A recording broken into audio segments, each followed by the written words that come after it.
lead to mistakes and collapses in big games. Yeah, exactly. Coach Lynn. Wait, Goody actually talks. It's just like he's kind of hiding in the background while Matt LaFleur is taking all these shots, right? And then all of a sudden, once a year after the dust settles, he gets up there, doesn't say anything, and he goes on about his day. It's like, man, that's a tough look for me. Yeah, word salad, Coach. There you go. You got it, man. So, all right, there you go. Again, you guys can find all that information in our Patreon group, and I want to give a shout out to Wendell Ferreira as well for everything he does over there, man. I'm telling you, if you guys are not following him, his articles at A to Z are just short, straight to the point. That we talked about word salad. You guys know what I'm talking about. You'll click on an article, the title will say this, and you literally got to every paragraph. Okay, is that where he mentioned it? But he didn't actually mention it. So I've gotten in the habit now of just taking the article, running it through AI, give me the bullet points, bang, bang, bang, bang, bang. And 9 times out of 10, what's said in the title is a little misleading. And then when you get to the bullet point of it, it's like, okay, yeah, that was not a big deal at all. That was just a click. That's what that was. So Wendell does not do that. Paul Brettel does not do that. Bill Huber does not do that, in my opinion. I think he's a hell of a writer as well. So, yeah, you guys make sure you check all those guys out. So anything else you want to hit before we wrap up, Jake? Anything at all, man? No, I mean, I think it will be interesting just to see what Goody says and if we're going to get a lot of, coach speak, as so they say, or if it's going to be more of like, maybe we get a humble Goody that says, I haven't put together the type of roster. I don't expect that. But like, what if he actually comes out and says, we do need to get older. We do need to have more veteran presence. We do need to draft better. Like, that's what I would love to hear, honestly. Being, the fans that we are, throwing, we spend a lot of time, obviously, you more than anyone, Clayton, literally digging into this, this game and just making it more of like a, we're obsessed. Everybody that's in here in the chat, you guys are diehard Packer fans. We're sitting here in freaking February, talking about what ifs and what can be's and all this kind of stuff because of the fact that we love this team. I think that he needs to maybe, take a step back and realize that this fan base, this this organization it's not like a lot of others. I guarantee you there's not like a lot of other fan bases that are absolutely tuned in right now like we are. And I think that he should understand that. Like Ron says, humbleness might not fit with the GM. That's true too. Because sometimes when you're the guy, you have to, I think I listened to this random leadership thing where they talked about like, you're going to have 3 things as leader. People are going to hate you. You have to be okay with that. You know what I mean? You're going to have to make decisions that are going to hurt people. And there was another one too, that was something about like the fact that like, you have to have thick skin because it's going to weigh on you. You have to be able to go home and put your head down at night, knowing that you probably changed the lives, whether that be for good or worse, of certain people, because you're the guy that's making the decisions. And like Coach is talking about, what do you think about that one? Yeah. Coach Lynn says, should we have gone with Elliot Wolf over Goody? Listen, hindsight's 2020, right, Coach? Man, I'm telling you, I think about that a lot here lately. Like the way they flipped that. Now, keep in mind, they had $100 million in cap space, right? They are not in cap space. They went out and spent $100 million last offseason, if I remember correctly. So they flipped that roster quick. But again, when was the last time we spent that much money, right? Like when was the last time you seen where we went bang, bang, bang, bang, bang in free agency, right? We usually take 2 or 3 swings, although we've never got to the point where the Patriots were, where they were arguably one of the worst teams in the league. But yeah, Elliot Wolf's a dog. You got to tip your cap to him. Now, if I could go back in time and say, all right, Elliot Wolf or Brian Gutekunst, I can understand arguments for both. Knowing what we know now, and Elliot Wolf, his second, third, I think it's his second year. See, it might actually be his first as the actual general manager, but I think it's his second. He's got his team in the Super Bowl. It is what it is. So, yeah, I mean, anyone who thinks we should have gone Elliot Wolf over Goody, I get it. Completely understand. And, I was listening to Chewy talk about this yesterday. Chewy, who played for the Packers when Ron Wolf was the general manager. Ron Wolf loved veterans. He would go get veteran players. He felt like you needed a good portion of your roster to be veterans. It's obvious Goody has strayed way far away from that. We need to kind of bring that back around. Again, nobody's saying you want to have the oldest roster. Nobody's saying you want to have the 20th oldest roster. We're simply saying, get us out of that bottom spot where we're going out there with the most inexperienced roster in the league. And the argument that Seattle's doing it with a young roster. Okay. You understand you're still proving the point when you say that. Seattle obviously has drafted way better than Goody has for them to have a young roster and having success. Again, the injuries too, that the thing that bothers me the most is when you mention signing an older player, it's, well, they're going to get hurt. They're going to get hurt. We had the youngest roster and everybody got hurt. What are we talking about? You know what I mean? So it is what it is. So, yeah, I can understand that stance for sure, Coach.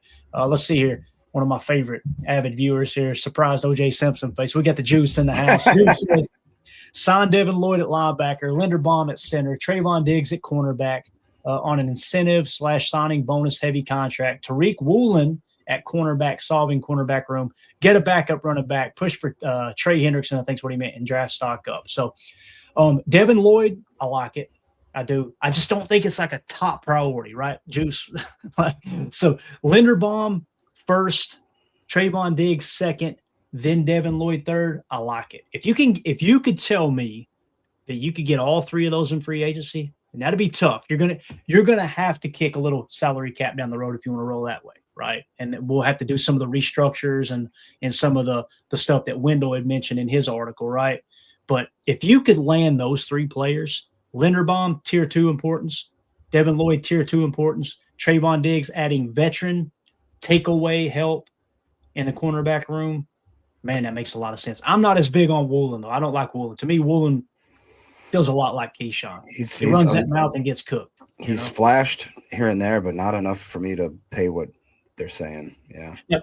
Now, remember, there was smoke around the Trey Hendrickson trade talk. Yeah. So if he does hit free agency, maybe Goody goes and gets him. Maybe he does that. Maybe you just cut Rashawn Gary outright. Maybe you go post June 1 cut there, and then you cut Elton this year, free up the money to sign Trey Hendrickson, and now you've injected something into your edge room. But again, I don't know if Trey Hendrickson is going to continue to play at the level he has. Matter of fact, I'll take a quick look here. Go ahead and hit anything you want to hit while I pull Trey. Zach will. I like his sentiment a little bit better rather than going out for Devin Lloyd.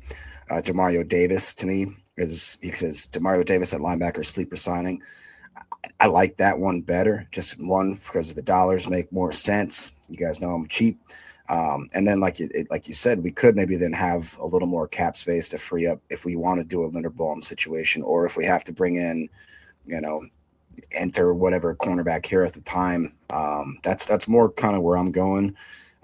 But again, and then I can't stress this enough, this draft is going to be a very, very important draft because for the first time in a long time, it feels like that we need to draft guys that are ready to play, which, typically isn't the Packers way necessarily. It feels like that we draft and develop. It feels like we've done that for a very long time. But this seems like the type of year where it's like we need like half of these dudes to be able to like strap up and get ready to go because we got some holes definitely to fill, and we'll see. Yeah. Now keep in mind with the Trey Hendrickson thing, PFF grade, okay? This year, 82.9. So the last 4 years, 82.9, 82.3, 88.1, 82.9. So you don't see a huge decline or anything. But, Jacob, he was only available for 8 weeks, it looks like here. And just asking AI real quick, the 2025 timeline here. Week 6 versus the Packers, Hendrickson initially suffered what was described as a hip/pelvis injury. Week 7 and 8, he attempted to play through the discomfort, appearing in a limited capacity against the Jets in Week 8, but aggravated the injury further. December of 25, after missing several weeks, it was confirmed the injury was a core muscle tear. December 9th, he underwent season-ending core muscle surgery performed by specialist Dr. William Myers. Shout out to Doc there. Then December 11th, the Bengals officially placed him on IR. So, again, it says a recovery outlook as of early 2026. Hendrickson is expected to be a fully recovered in approximately 6 weeks following his December surgery. His timeline should allow him to be a full participant in off-season activities. So the injury should not be an issue moving forward. The question is, at 31, going to be 32 years old, does he start to decline, right? Yeah. Well, to quote Meredith from The Office, groin injuries are the worst, let me tell you. So the pelvic thing kind of scares me a little bit, but I don't know. Let's, we've talked about how we want to get older and at least have some veteran presence. If he's willing to maybe, I don't say take a team-friendly deal or anything like that, but just if he's willing to maybe, like you said, he tests the market and they understand that maybe it's a little bit less. He's, like you said, he's no spring chicken no more. So if he wants to come get a ring, let's go. Strap him up. Let's go next to Micah. And there's another freaking fantastic duo we got on the edge. Yeah. Jason in the chat says Ron Wolf went and got Reggie White, then brought in Sean Jones, Santana Dotson, etc. Oh, Santana Dotson. I loved him. And everybody remembers the 90s Packers as the offense, right? Brett Favre, Robert Brooks, Dorsey Levens, all this, right? They had the best defense in the league the year they won the Super Bowl, right? And I think that's exactly what Jason's pointing out there, man. We need that kind of energy, man. If you want to go all in, I mean, we can continue to play, just kind of patty cake around and. All right, we're gonna get this guy here, but we still need to stay young, and then it's gonna come down the stretch, and these big games are gonna hit, and the inexperience, the youth will show up. Big mistakes will be made in big time moments, all that. So, it is what it is, man. Hopefully, some things shift a little bit, and you kind of press into this a little bit more. Hopefully, we put on this episode today, guys. We put everybody's kind of mind at ease in terms of the cap space. There is cap space there. If you want to press in and make this roster better. If you want to keep the books looking squeaky clean and you want to be able to look up next year and go, we got plenty of cap space, don't we? And you're not competing for a championship, okay, cool. That's your prerogative. I'm not saying I'm right and you're wrong. I'm just sick of being in the same place every single year. Every year we're right back in the same spot, and we're having to cut a couple veterans, and all of a sudden we add a bunch of youth, and here we are in January making big-time mistakes in big-time games. So, but with that being said, we're going to wrap it up. Appreciate everybody jumping in here. Man, we had a good crowd in here. You guys are awesome, dude. Such short notice and everything. So we'll be back later this afternoon if Goody says anything. If he don't, we'll definitely be doing a live mock draft regardless. So if he says anything that's just like, eye-popping, I will go live immediately. We'll do a quick little show, give you guys the updates you need, and then we'll come back a little later this afternoon. I got dinner plans tonight, so it'd have to be an early afternoon. We'll do a live mock draft. We'll try to go 5 rounds this time, so it'll give us 4 picks to mess with, and we'll kind of slowly work our way up to a 7-round mock. But appreciate everybody hopping in here. If you would, hit like, hit subscribe, click the bell icon. We greatly appreciate all the support we got. Also, make sure you check out, you can find this podcast on Packernet podcast. Also, we've got an overflow channel now. Make sure everybody who's hearing my voice, do me a big favor, hop over there and go ahead and subscribe to that. Wherever you get your podcasts, I believe I got it confirmed. It's on iTunes now. It's definitely on Spotify. It's definitely on Podcast Republic. It's definitely on iHeartRadio, all that stuff. So go over there and give us a review. And again, we will always be on Packernet as long as Ryan wants us there, but we got the overflow channel for all the extra content there as well. So greatly appreciate everybody. We'll be back later this afternoon. That's Jacob. I'm Clayton. This is PTA. Possum on the grill, says Brambo. Go Pack, go. Here we go. We're out. Bye, guys.